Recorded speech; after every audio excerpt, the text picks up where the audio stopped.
किसी वन में एक बहुत बड़ा अजगर रहता था। वह बहुत अभिमानी और अत्यंत क्रूर था। जब वह अपने बिल से निकलता तो सब जीव उससे डरकर भाग खड़े होते। उसका मुंह इतना विकराल था कि खरगोश तक को निगल जाता था। एक बार अजगर शिकार की तलाश में घूम रहा था। सारे जीव तो उसे बिल से निकलते देख ही भाग चुके थे।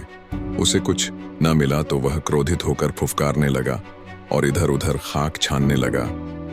वहीं निकट में एक हिरनी अपने नवजात शिशु को पत्तियों के ढेर के नीचे छिपाकर स्वयं भोजन की तलाश में दूर निकल गई थी। अजगर की फुफकार से सूखी पत्तियां उड़ने लगीं और हिरनी का बच्चा नजर आने लगा। अजगर की नजर उस पर पड़ी। हिरनी का बच्चा उस भयानक जीव को देखकर इतना डर गया कि उसके मुंह से चीख तक ना निकल पाई। अजगर ने देखते ही देखते नवजात हिरण के बच्चे को निगल लिया। तब तक हिरनी भी लौट आई थी, पर वह क्या करती, आंखों में आंसू भर जड़ होकर दूर से अपने बच्चे को काल का ग्रास बनते देखती रही। हिरनी के दुहक का ठिकाना न रहा। उसने किसी न किसी तरह अजगर से बदला लेने की ठान ली। हिरनी की एक नेवले से दोस्ती थी। शोक में डूबी हिरनी अपने मित्र नेवले के पास गई और रो रो कर उसे अपनी दुख भरी कथा सुनाई।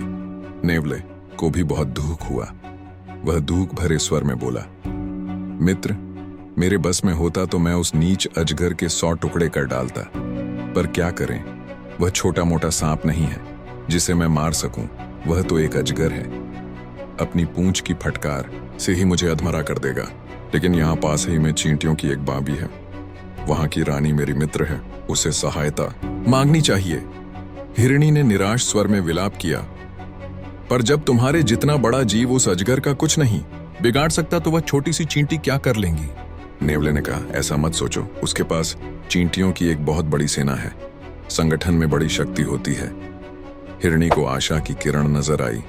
नेवला हिरनी को लेकर चींटी रानी के पास गया और उसे सारी कहानी सुनाई। चींटी रानी ने सोच विचार कर कहा, हम तुम्हारी सहायता करेंगे। हमारी बाबी के पास एक संकरीला नुकीले पत्थरों भरा रास्ता है। तुम किसी तरह अजगर को उस रास्ते पर ले आओ, बाकी काम मेरी सेना पर छोड़ दो। नेवले को अपनी मित्र चींटी रानी पर पूरा विश्वास था, इसलिए वह अपनी जान जोखिम में डालने को तैयार हो गया। अगले दिन नेवला अजगर के बिल के पास जाकर बोलने लगा। अपने शत्रु की बोली सुनते ही अजगर क्रोध में भरकर अपने बिल से बाहर आया। नेवला उसी सैकड़े रास्ते वाली दिशा में दौड़ा। अजगर ने पीछा किया। अजगर रुकता तो नेवला मुड़कर फुफकारता और अजगर को गुस्सा दिलाकर फिर पीछा करने को मजबूर करता। इस प्रकार अजगर उस पथरीले रास्ते पर आ गया और नुकीले पत्थरों से उसका शरीर छिलने लगा और जगह जगह से खून टपकने लगा था।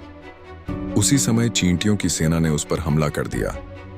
चींटियां उसके शरीर पर चढ़कर छिले स्थानों के मांस को काटने लगीं। अजगर तड़प उठा, अपना शरीर पटकने लगा, जिससे और मांस छिलने लगा और चींटियों को आक्रमण के लिए नए नए स्थान मिलने लगे। अजगर चींटियों का क्या बिगाड़ता, वे हजारों की गिनती में उस पर टूट पड़ रही थीं। कुछ ही देर में क्रूर अजगर ने तड़प तड़प कर दम तोड़ दिया। सीख, संगठन शक्ति बड़े बड़ों को धूल चटा देती है।